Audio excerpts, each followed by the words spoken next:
How many CX-3 Mazdas have I tested on our channel now? A lot. And I like them all. A small SUV for active people.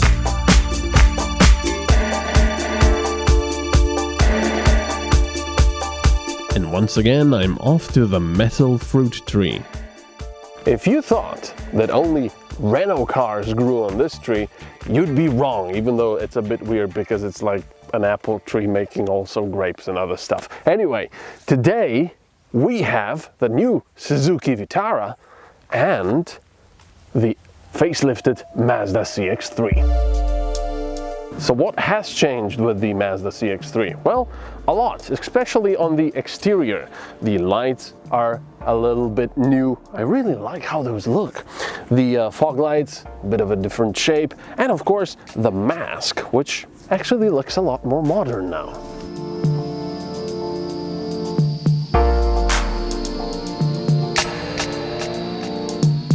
For comparison, here's a nice snow white CX-3.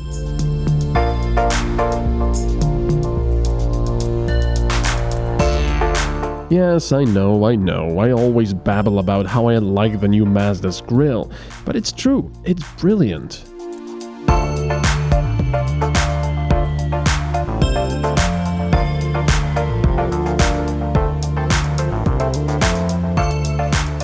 At the rear, it's the rear bumper that's been changed, maybe a little bit bigger, and the lights, which now really remind me of the Mazda 6, and of course they're also LED. Which looks good. I want to show you something. Okay, maybe there aren't any major changes on the car, but just like the Vitara, most of the stuff is hiding underneath in the electronics.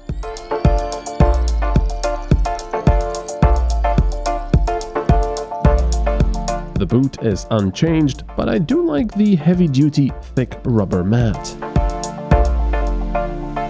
It's this lower part that's a little bit different. I like it as well.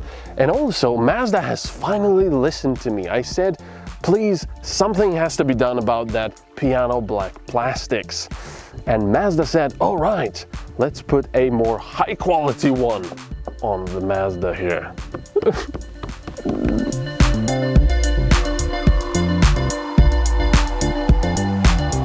The CX-3 is a lovely small SUV that doesn't say sorry for being a city runabout. Still, this one comes with all-wheel drive, so it can do quite a bit more than just that.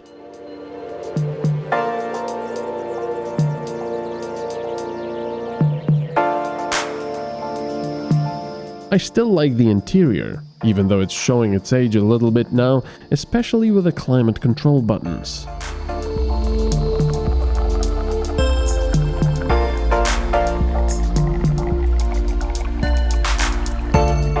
The infotainment, like usual with the Mazdas, is controlled using the rotary button behind the gear shifter. And if you've been watching my tests, then you know how much I like bright leather in my cars. The CX-3 offers such leather. Also black, if you prefer that.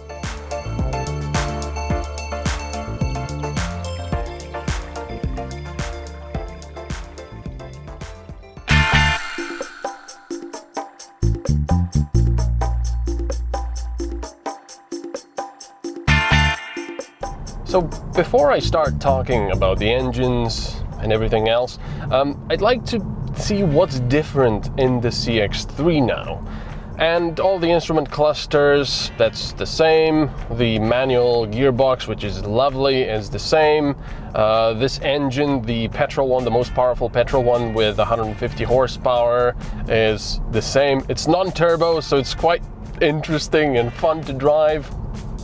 But what is new is that if you were watching perhaps my Mazda 6 videos, then you know that that car, especially the all-wheel drive version, has a plethora of various sensors that see how fast you're going, if you're angled somehow, if you have your wipers on, so if the road is wet, if you're hungry, if you need to go to the toilet, blah blah blah, and so on and so forth.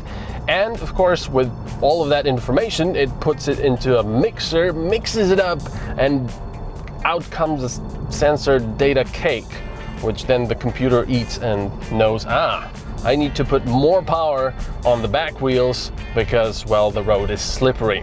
And you might think that's a bit silly, you know, so many sensors, blah, blah, blah. You know, you're still gonna lose traction. True, if you're gonna do something crazy, you're gonna lose traction. But with Mazda systems, Mazda actually sort of predicts what's going to happen. So if you have your wipers on, it's going to say, yes, the road surface is wet. So even before you apply more power, I am going to apply more power to the rear wheels in order to not lose traction. Smart.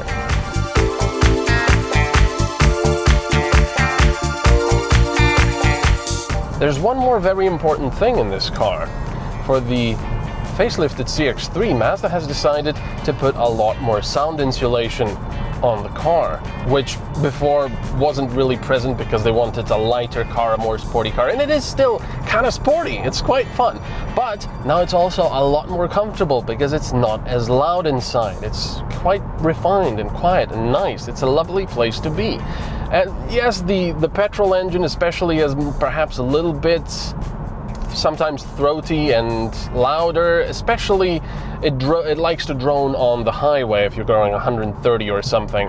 But otherwise it's very nice. And in fact, everyone who I've driven in this car has said, oh my god, what a cute little and lovely car this is. Now, it's time to talk about the engine.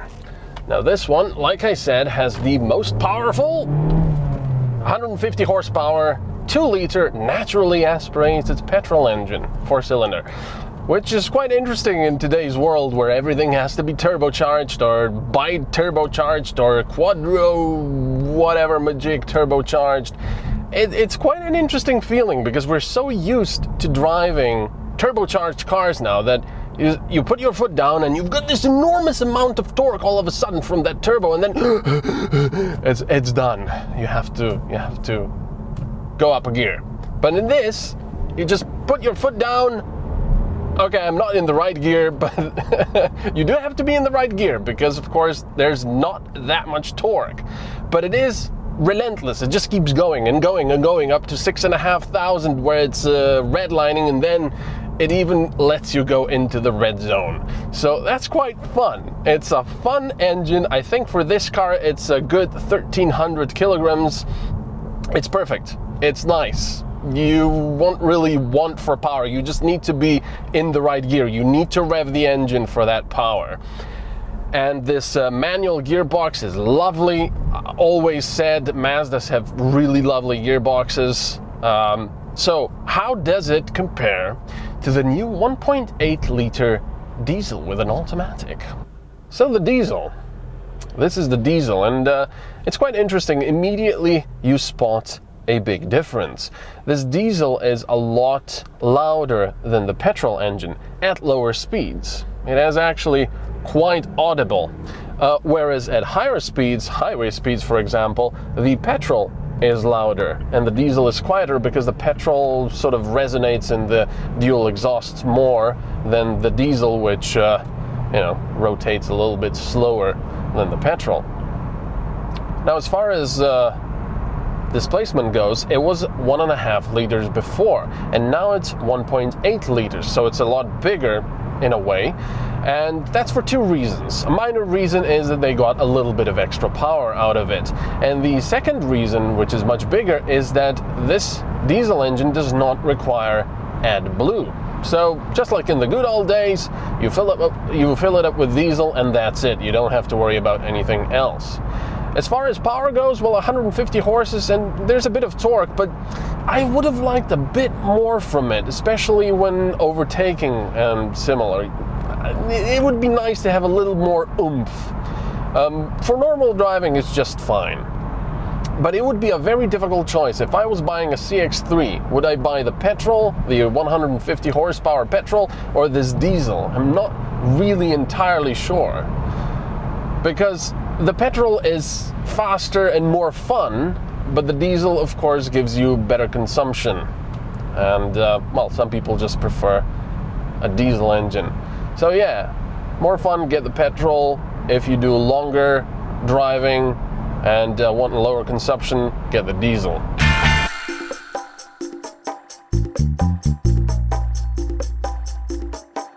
So let me talk about the gearbox.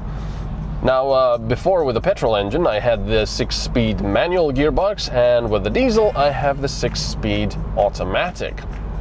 And whichever one you choose, you'll be fine, because Mazda makes some really nice manual transmissions. They're very notchy, lovely, mechanical, feely. I love them. They're fun.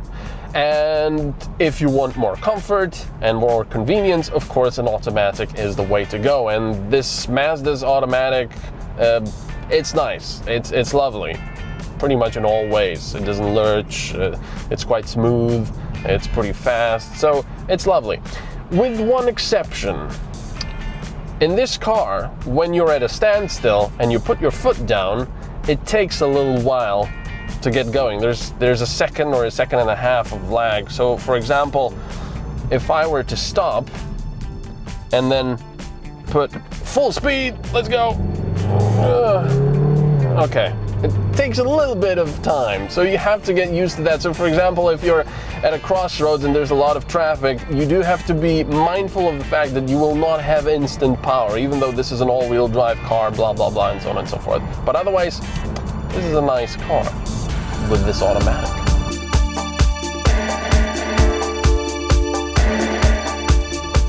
Okay, the last thing I would like to talk about is the consumption. I already mentioned it, but it's a little bit weird because with the petrol engine, it was hovering around 7 liters per 100 kilometers, which is, you know, natural. It's a 2-liter naturally aspirated petrol engine, so you're bound to have a little bit more consumption.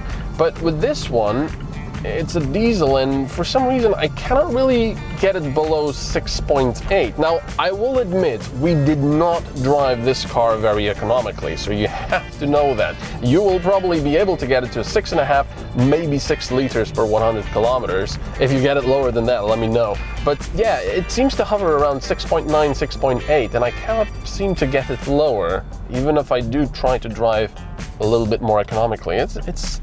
I'm not sure why it's so high. Probably because the all-wheel drive, and probably because it doesn't have that much power to begin with. So you do have to press the right fun pedal more.